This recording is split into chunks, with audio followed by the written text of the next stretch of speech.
Good morning बच्चों। आज देखो, मैं आप लोगों के लिए एक अलग नया टॉपिक लेके आया हूँ। नया विषय भी है।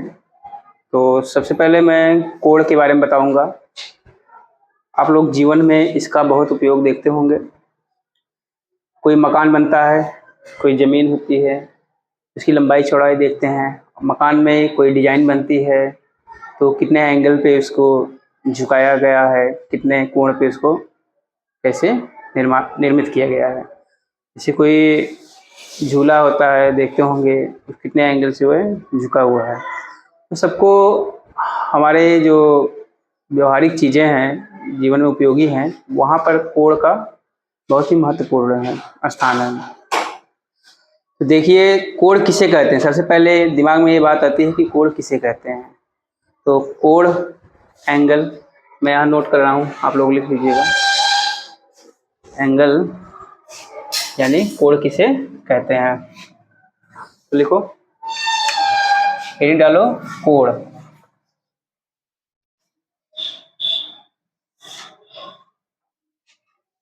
एंगल, कोण क्या है, कोण किसे कहते हैं।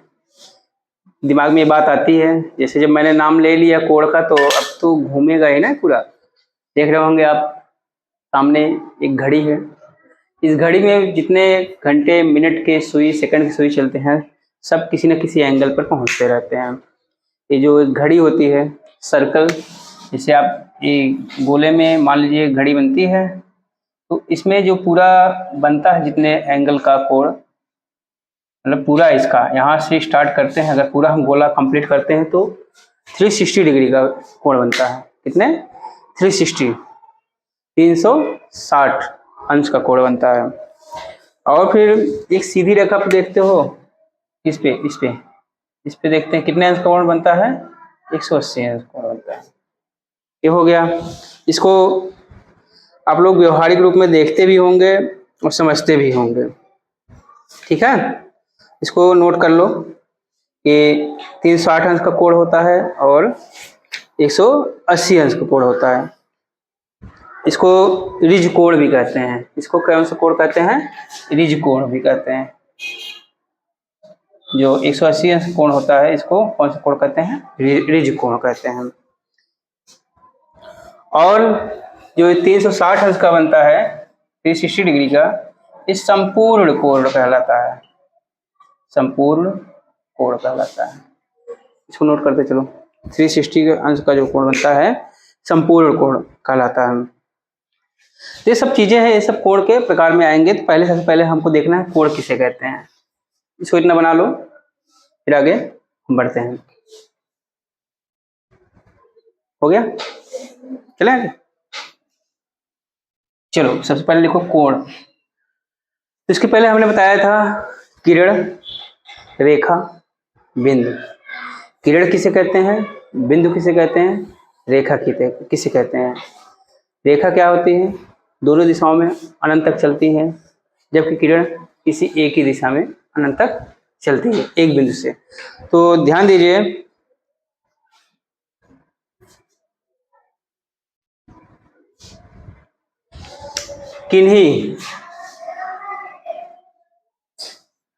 किन्हीं दो रेखाओं को मिलाने पर, किन्हीं दो रेखाओं को मिलाने पर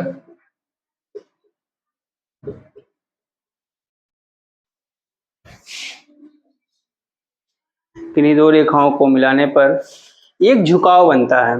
क्या बनता है? एक झुकाव। अभी हमने बताया ना कि मकान बनते हैं तो उसमें झुकाव होता है। तो उस झुकाव कितने एंगल पर झुका है, उसी को कोण कहते हैं। झुकाव बनता है।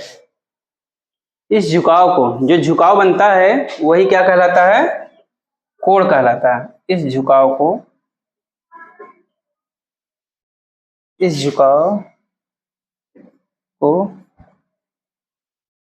कोण कहते हैं। अब ध्यान दीजिए, किन्हीं दो रेखाओं को मिलाने पर एक झुकाव बनता है। क्या बनता है? एक झुकाव बनता है। मान लीजिए इसे एक रेखा है ना, ये देखिए एक रेखा ए है और ये बी है। जब दोनों एक बिंदु पे आके मिल गई, ये बिंदु मान लीजिए ओ है, तो इसमें जो झुकाव बन रहा है यही जो क्या बन रहा है, इसका ये कोण है। क्या बन रहा है?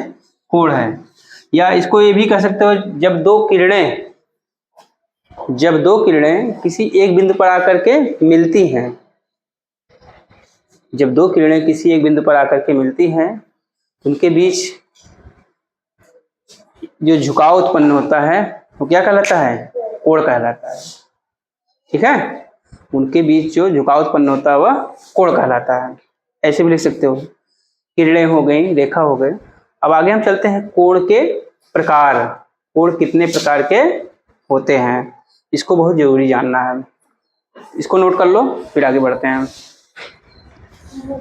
हो गया? ठीक, वेरी गुड। ऐसे ही पढ़िए, नहीं तो आप लोग बहुत स्लो चलते हो।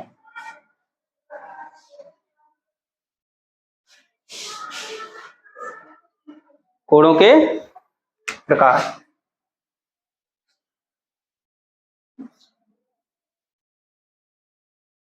Types of angle. देखो कोणों के प्रकार, अब सोचिए कि हम कोण कह दिए तो इससे मेरा कंप्लीट नहीं हो गया। कोणों के प्रकार, कई प्रकार के कोण होते हैं। सबसे पहला हमारा क्या होता है? न्यून कोण। समकोण पढ़े होंगे। न्यून कोण, न्यून कोण क्या होता है? वह कोण, ध्यान दो, न्यून कोण वह होता है, वह कोण जो शून्य अंश से क्या हो, शून्य कोण से बड़ा लेकिन समकोण से छोटा हो। यानी शून्य अंश से बड़ा हो और 90 अंश से छोटा हो, क्या कहलाता है? न्यून कोण कहलाता है। क्या कहलाता है? देखो, वह कोण जो शून्य कोण से बड़ा हो और समकोण से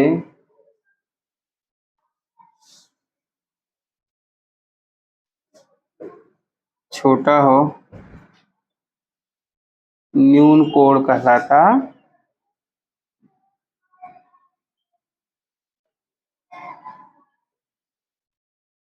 क्या कह रहा है? वह कोण जो शून्य कोण से बड़ा हो और समकोण से छोटा हो। अरे समकोण किसे कहते हैं? 90 अंश के कोण को क्या कहते हैं? समकोण कहते हैं। बता दे रहे हैं, 90 अंश के कोण को समकोण कहते हैं हम। देखो जैसे वह कोण जो शून्य कोण से क्या हो, बड़ा हो और 90 अंश से छोटा हो। जैसे मान लीजिए ये न्यून कोण हो गया, यहाँ लिख ले रहे हैं। न्यून कोण क्या है? यहाँ 0 डिग्री है, ये क्या है? 0 डिग्री से बड़ा है, और यहाँ 90 डिग्री लिख दे रहे हैं, इससे क्या है? ये छोटा है। 90 अंश से क्या है? ये छोटा है ना न्यून कोण, और 0 अंश से क्या है? बड़ा है। तो इसलिए यह कोण कौन सा कोण कहला रहा है? न्यून कोण कहला रहा है। यानी 90 अंश से छोटा हो और 0 अंश से बड़ा हो, तो ऐसा कोण कौन सा कोण बनेगा? अच्छा ये बताओ, जैसे 35 अंश का कोण कौन सा कोण हो गए? ये कितने, कौन सा कोण कहलाएगा? नहीं मालूम? यही तो कहलाएगा न्यून कोण। 90 अंश से छोटा है कि नहीं है, और 0 से बड़ा है, तो ये कौन सा कोण हो गया? न्यून कोण हो गया। अच्छा चलो 50 अंश को बताओ कौन सा कोण है? कौन सा कोण है? तेज बोलो। न्यून कोण है। क्या है? न्यून कोण है। तो समझ गया ना, मतलब 0 से बड़ा हो और 90 से छोटा हो। चलो ये हो गया, आगे लिखो अगला कोण कौन सा है? अधिक कोण, अधिक कोण, अधिक कोण क्या होते हैं? वह कोण क्या हो? वह कोण जो 90 अंश से बड़ा हो और 180 अंश से छोटा हो, यानी वह कोण जो समकोण से बड़ा हो परंतु ऋजु कोण से छोटा हो तो वह कोण अधिक कोण कहलाता है। लिखो, वह कोण जो समकोण से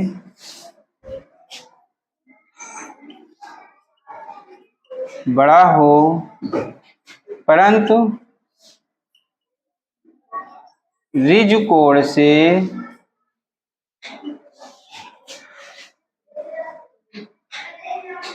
छोटा हो तो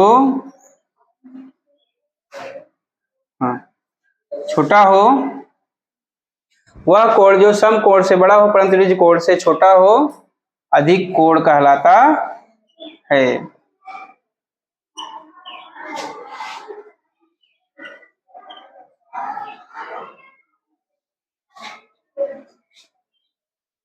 यहां लिख लो, बीच में हम लिख दे रहे हैं अधिक कोण। अब यहां देखो 180 अंश है और यहाँ 90 डिग्री है। क्या है? 90 डिग्री है। पहले यहाँ लिखो ऐसे 90 डिग्री यहाँ लिखो, 180 अंश यहाँ लिखो। अब ध्यान दो, किससे 180 अंश, 180 अंश से देखो ये क्या है? छोटा है, और 90 अंश से क्या है? बड़ा है। 90 डिग्री है। देखो ये जो चिन्ह होता है, जैसे ये जो जिस तरफ एक खुला होता है, मतलब ये मुंह जो होता है ये बड़े का प्रतीक है, और ये क्या है? छोटा, मतलब ये जिस तरफ ये रहेगा वो छोटा हो। जैसे अधिक कोण जो है ये इसका 90 अंश से क्या है? बड़ा हो गया, और लेकिन 180 अंश से क्या हो गया? छोटा हो गया। क्या हो गया? छोटा हो गया। तो यानी ऐसा कोण जो समकोण से बड़ा हो लेकिन ऋजु कोण से छोटा हो। अच्छा, ऋजु कोण किसे कहते हैं? 180 अंश के कोण को ऋजु कोण कहते हैं। 180 अंश के कोण को क्या कहते हैं? ऋजु कोण कहते हैं। समकोण किसे कहते हैं? 90 अंश के कोण को समकोण कहते हैं। क्या कहते हैं? 90 अंश के कोण को समकोण कहते हैं। ठीक है। अब देखो, जैसे यहाँ मान लो मैंने बनाया, क्या कह रहा है? 90 अंश से अधिक हो। क्या हो? 90 अंश से अधिक। देखो यहाँ ये जो कोण बनेगा क्या बनेगा? ये अधिक कोण बनेगा। क्या बनेगा? मान लो ये 110 अंश का बन गया तो क्या हो गया? अधिक कोण हो गया। लेकिन जब न्यून में बनाए थे वो 90 अंश से छोटा रहता है। अगला चलें? Yes sir. ठीक, अगला लिखो बृहत कोण। बृहत कोण,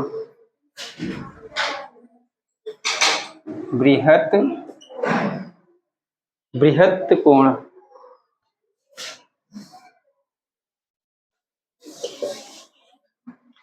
अब ध्यान दो, बृहत कोण क्या होता है? अब सीधी सी बात समझो, इससे ये ऋजु कोण से अधिक होना चाहिए। किसे? ऋजु कोण से बड़ा हो लेकिन किसे? संपूर्ण कोण से छोटा हो। संपूर्ण कोण अभी मैंने क्या बताया था? जो 360 अंश का कोण एक गोला बनाया नहीं थे ऐसे, ये जो बना था इसमें कितना बना था? 360 डिग्री का बना था। ये कौन सा कोण बना था इसमें? संपूर्ण कोण बना था। कौन सा बना था? संपूर्ण कोण। लिखो, वह कोण जो ऋजु कोण से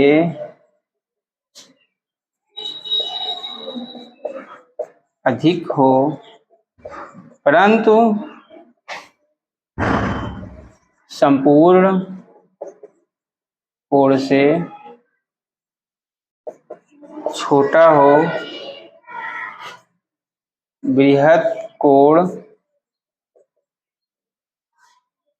कहलाता है। अब ध्यान दो, ऋज कोण से क्या होगा, अधिक, यानी 180 अंश से अधिक होगा। 180 अंश के बाद क्या आ जाएगा, 190, 110, 200, इतना हो जाएगा ना। लेकिन संपूर्ण कोण से क्या हो, छोटा हो। संपूर्ण कोण कितने अंश का कोण कहलाता है, 360 अंश का कोण जो है संपूर्ण कोण कहलाता है।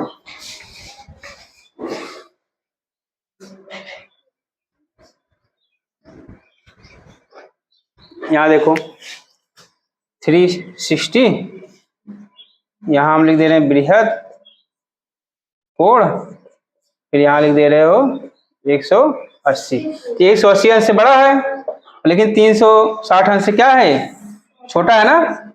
देखो ध्यान दो, 180 अंश कोण से बड़ा हो गया बृहद कोण, लेकिन 360 अंश के कोण से क्या है, ये छोटा है। तो इस तरह हम देखते हैं कि कौन सा कोण हो गया है, बृहद कोण। इसको कौन सा कोण बोलते हैं, इंग्लिश में भी लिख सकते हो कि रिफ्लेक्स एंगल।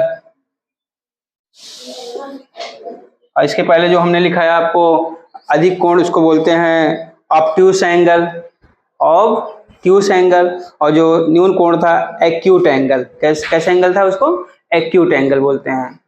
चलो अभी हम इंग्लिश लिखा दे रहे हैं, इसको इतना लिख लिए।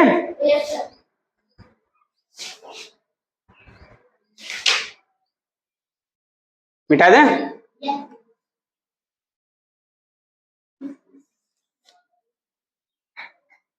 अच्छा, समकोण नहीं पढ़े क्या, समकोण भी लिख लो चाहे,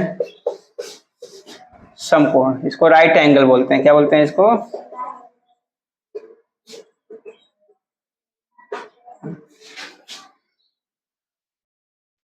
देखो 90 अंश के कोण को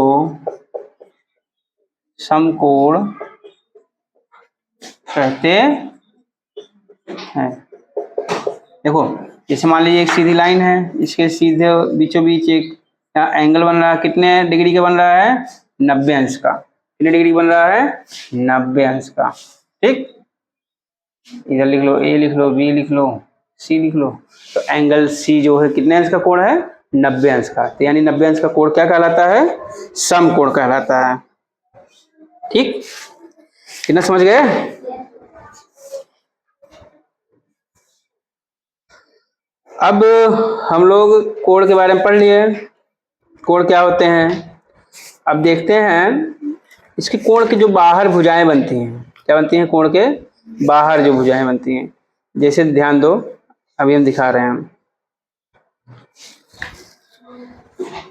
इसको नोट करो। नोट हो गया, चलो मान लो ये क्या है हमारे हाथ में, चांदा है ना। सब अपने हाथ में निकाल लो, देखो। तो इसमें देखो ये है पूरा संपूर्ण कोण का आधा है। संपूर्ण कोण का आधा का मतलब क्या हो जाएगा, कितने अंश का बनेगा, दिखा रहे हैं।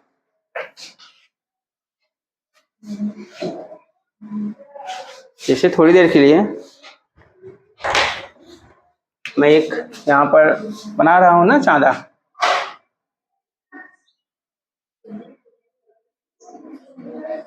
ये क्या है, यहाँ बीचों बीच मैंने बना दिया।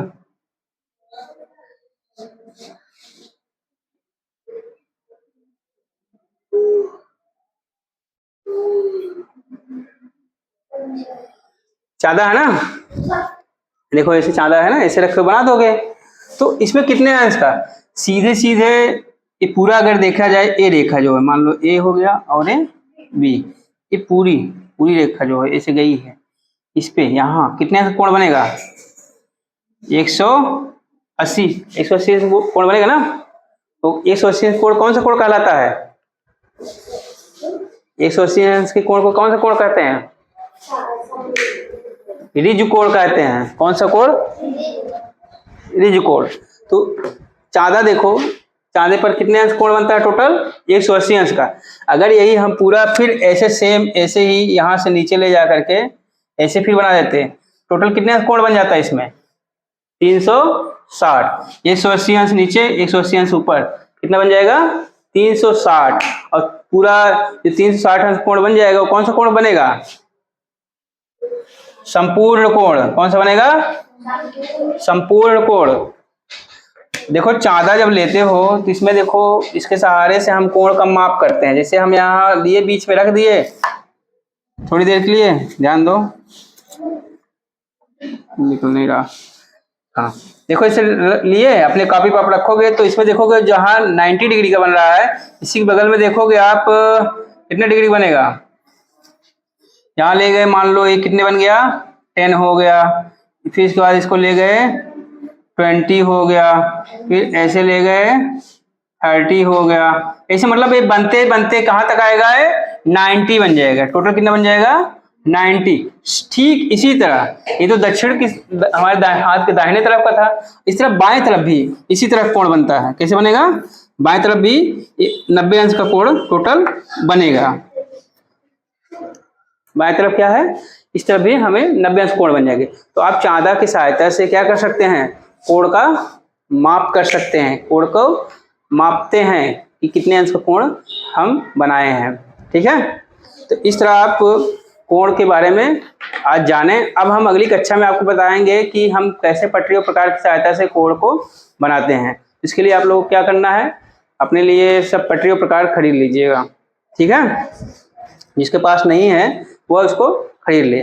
तो आज की कक्षा हम यहीं समाप्त करते हैं, फिर अगली कक्षा में हम मिलाते हैं, आते हैं, फिर आपको कुछ नया टॉपिक बताते हैं। तो आपको क्या करना है, चैनल को लाइक और सब्सक्राइब करना है, शेयर करना है, जिससे कि आप कंटिन्यू अपने पढ़ाई को बढ़ा सकें। ठीक है बच्चों, ओके बाय।